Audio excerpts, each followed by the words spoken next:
Hello, my beautiful souls. Welcome sa ating tarot reading sessions. Keep in mind, general reading po ito. Maring mag-resonate, maring hindi. Kunin nyo na lang po kung para sa inyo and leave the rest. Maring mag-shift na energies or magkabaliktad ang sitwasyon. Kaya kayo na pong bahala kung saan kayo nakalugar sa reading natin. Let's see. Uy.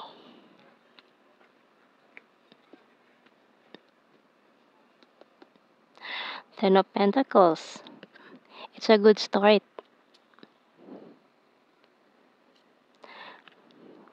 Page of Cups and the High Priestess. Seven of Pentacles. Karma or the Judgment. That card. The Fool and the Hangman. Bottom card natin, Chariot card. So, ang dami natin major arcana dito. So, may mga signs tayo ng Cancer, Pisces, Scorpio, and Aries. So, maganda ang pasok sa'yo ng taon with the Ten of Pentacles. And yung mga hinihintay mong ngayon, rewards, or new job opportunity coming in with the Seven of Pentacles. So, it's a good start for you. Kaya bitawan mo na yung mga kailangan mong bitawan, lalo na kung feeling stuck ka sa mga dati mong gawain. Bitawan mo na kung hindi para sa'yo. And it's about risking, taking the risk. So, may opportunity darating sa'yo na kailangan mo mag-take ng risk. Kasi maganda magiging outcome nito para sa'yo. So, tingnan natin.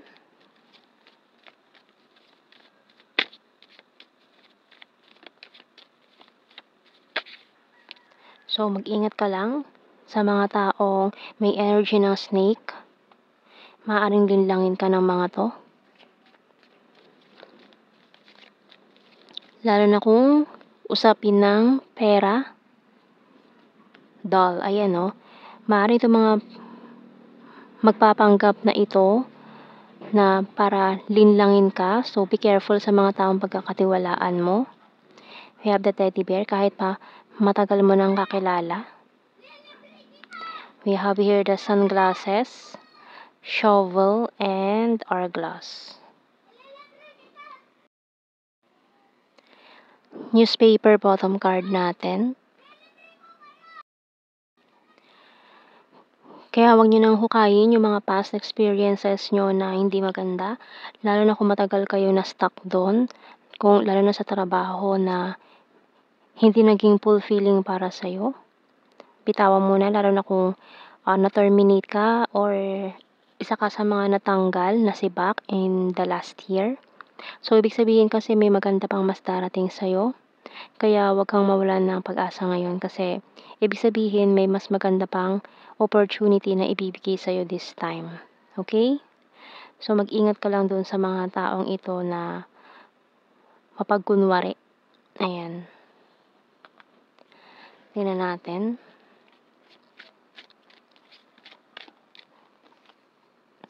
You're so sweet and caring.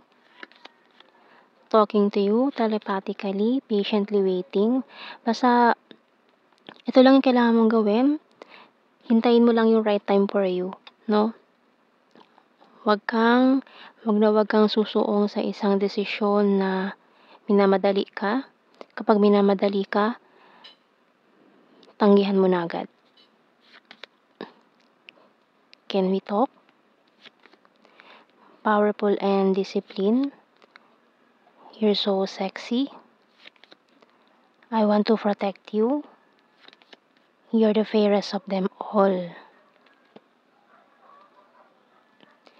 You're my strength, bottom card.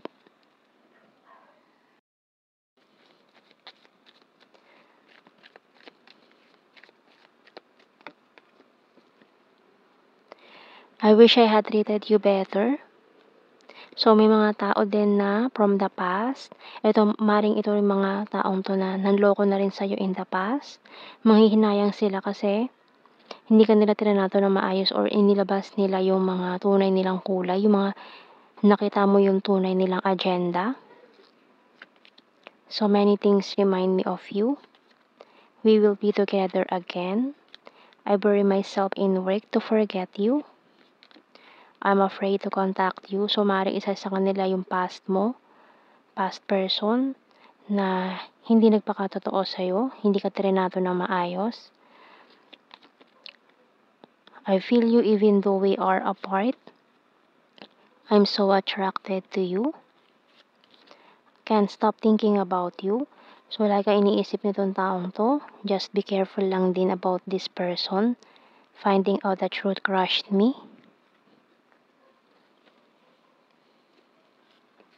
Kasi maaaring linlangin ka na naman niya. Kaya wag mong hayaan na sirain ng taong to yung mga plano mo.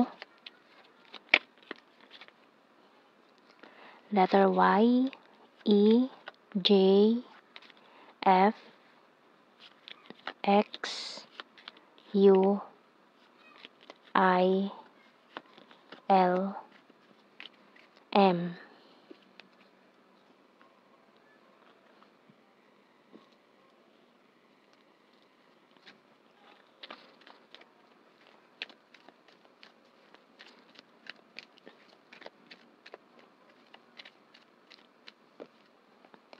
Ayan o.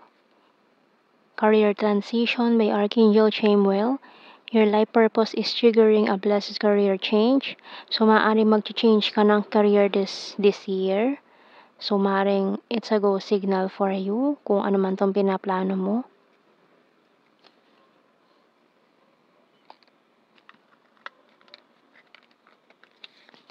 And courage, destiny, commitment. So, this year, ayan, yung path na dadaanan mo, it's about your destiny na. So, wag ka na lang magpaparin lang sa mga snake na ito, sa energy ng mga snake na yan.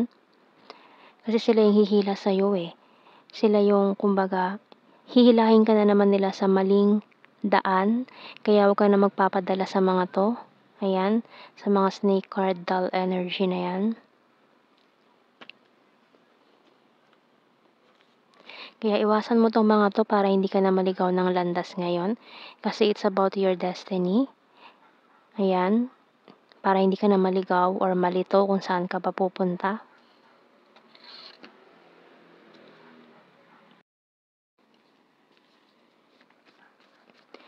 Tingnan natin general signs and messages. Nature lover, quiet person, my other country, North PH, intelligent, cold city, March, overthinker, has a dirty sense of humor, practical, Virgo, September, attractive, cup water sign, Cancer, Scorpio, Pisces, party animal, full of charisma, good heart, friendly, sexy body, hilarious, Mindanao, and creepy stalker. So, yan ang ating reading. Thank you for watching. Take care and God bless. See you in our next reading, guys. Bye-bye.